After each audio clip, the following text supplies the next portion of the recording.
लखनऊ आम आदमी पार्टी के सांसद संजय सिंह ने प्रेस कॉन्फ्रेंस कर केंद्र और उत्तर प्रदेश सरकार पर गंभीर आरोप लगाए। उन्होंने कहा कि मोदी, योगी और ज्ञानेश कुमार से जुड़े कर्मचारियों ने मिलकर एसआईआर के नाम पर मतदाता सूची के पुनरीक्षण में बड़े पैमाने पर धांधली की है। संजय सिंह ने बताया कि ग्राम पंचायत, जिला पंचायत और बीडीसी चुनाव के लिए अलग अलग गहन पुनरीक्षण का किया गया है। वहीं नगर निगम क्षेत्रों में भी अलग अलग प्रक्रिया अपनाई गई है। उन्होंने कहा कि चुनाव आयोग ने दिसंबर 2025 में उत्तर प्रदेश में करीब 17 करोड़ मतदाता होने की जानकारी दी थी, लेकिन बाद में शहरी और ग्रामीण आंकड़ों को मिलाकर केवल 12 करोड़ 55 लाख मतदाता बताए गए हैं। इसका मतलब है कि 4.5 करोड़ से अधिक मतदाता सूची से गायब कर दिए गए हैं। उन्होंने आरोप लगाया कि हर बूथ पर करीब 200 वोट बांटने और पूरे राज्यों से नाम जोड़ने की तैयारी की जा रही है। संजय सिंह ने दावा किया कि विपक्षी दलों के मतदाताओं के वोट नहीं बढ़ाए जाएंगे, जबकि भाजपा समर्थकों के वोट बढ़ाने की साजिश रची जा रही है। उन्होंने भाजपा विधायक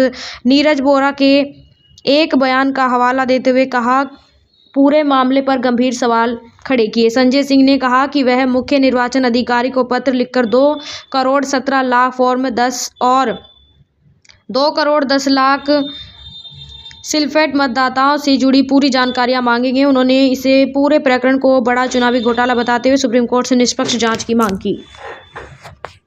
77,000 बूथ है, इसका मतलब 3.5 करोड़ वोट भारतीय जनता पार्टी उत्तर प्रदेश में बढ़ाने जा रही है।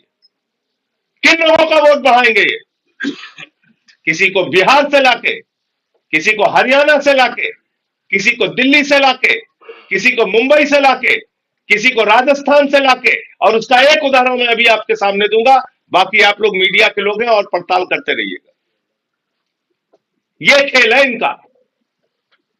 और हमारे विपक्ष के भी कुछ दल भ्रमित हो गए इससे। उन्होंने कहा देखो देखो भाजपाइयों के वोट कट गए।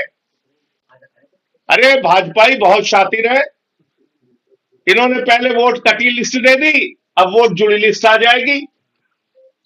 तो जो विपक्ष के मतदाता है वो तो धक्के खाते रहेंगे, उनका वोट तो बढ़ेगा नहीं, जो उनके समर्थक हैं। और जो भाजपाइयों के वोट हैं वो कह रहे हैं हमने, परेशान मत हो।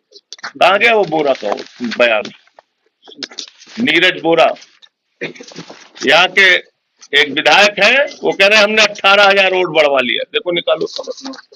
लखनऊ उत्तर के विधायक हैं ये, भाजपा के विधायक कह रहे हैं हमारा 18,000 बन गया, मामला चकाचक है, कोई दिक्कत नहीं है, परेशान मत होइए।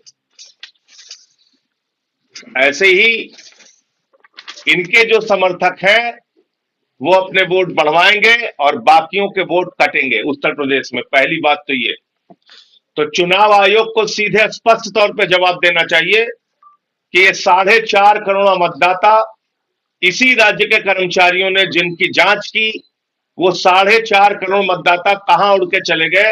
इतनी बड़ी धांधली और फ्रॉड किसके कहने पे आपने किया? और इसकी पूरी जांच होनी चाहिए। सुप्रीम कोर्ट को इसका संज्ञान लेना चाहिए। पार्लियामेंट के सेशन में भी मैं इस मुद्दे को उठाऊंगा और आज ही मैं पत्र लिखने जा रहा हूं राज्य के जो मुख्य निर्वाचन अधिकारी हैं, जो ज्ञानेश कुमार जी के अधीन आते हैं, कि हमें इन 4.5 करोड़ मतदाताओं की डिटेल दीजिए, इनको किस आधार पे आपने उड़ाया। अब जो एसआईआर की सूची में इन्होंने लोगों को उड़ाया है वो करीब करीब 2 करोड़ 90 लाख है। इसको भी जरा ध्यान से सुनिएगा। 6, 7 और 8 फॉर्म 6 नए वोटर बनने के लिए, फॉर्म 7 शिफ्टेड के लिए और फॉर्म 8 मिसिंग के लिए। ये 3 फॉर्म है, गलत तो नहीं कह रहा हूं? फॉर्म 8 रिवीजन के लिए और शिफ्टेड के लिए 7, नहीं डेथ के लिए 7, शिफ्टेड और डेथ के लिए 7। ये 3 फॉर्म है। तो जब ये 3 फॉर्म भरे जाएंगे तो ये कहा गया है, नियम ये कहता है चुनाव आयोग का कि बीएलओ भरेगा 9, 10 और 11। इन्हीं के परिप्रेक्ष्य में, यानी जिसका 6 बना उनके लिए भरा जाएगा 9, जिनका 7 भरा उनके लिए बनाया जाएगा 10 और जिनका 8 भरा गया उनके लिए बनाया जाएगा 11। यानी बीएलओ को भी अपना रिकॉर्ड मेंटेन करना है। तो मैं चुनाव आयोग से कहता हूं, दूध का दूध पानी का पानी कर दीजिए। आपने कहा 2,17,00,000 लोग शिफ्टेड और अनट्रेसेबल की कैटेगरी में हैं, यानी मिले नहीं और शिफ्ट हो गए। 2,17,00,000 है, और इन 2,17,00,000 लोगों के लिए फॉर्म 7 भरा गया होगा, और अगर फॉर्म 7 इधर भरा गया है तो फॉर्म 10 बीएलओ ने भरा होगा। अगर फॉर्म 7 लोगों ने भरा है तो फॉर्म 10 उस रिकॉर्ड को मेंटेन करने के लिए बीएलओ ने भरा होगा।